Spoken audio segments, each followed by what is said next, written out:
Why does my engine burn oil? That's a question a lot of you may ask sometimes.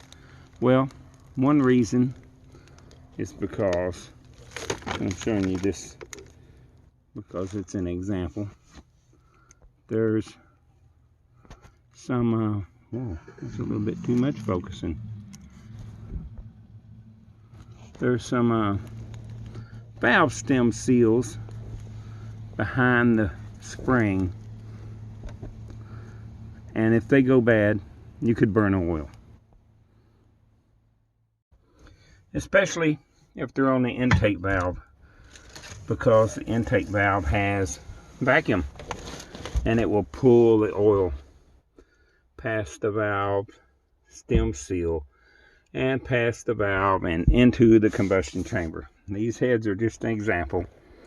They're in pretty rough shape, aren't they? The second and more common reason is due to stuck rings.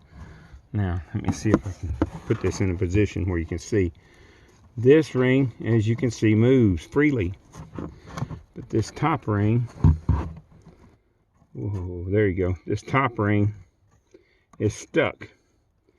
And if it's stuck, the oil will just go right, will get sucked past it. It just won't seal. It'll be a mess.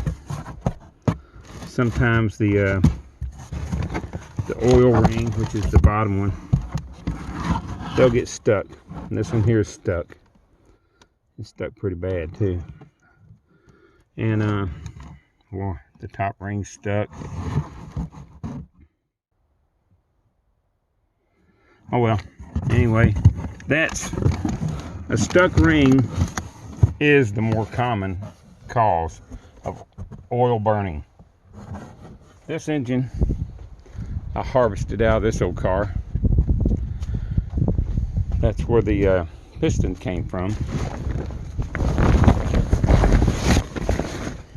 It may be advised to you know, just put new rings in it and such, but I'm not going to do that. I'm not going to put new rings in it. What I'm doing, I'm freeing the rings up. I'm freeing the rings, and I'm going to reinstall them, clean them up, put it back together. This is why most engines burn oil: stuck rings.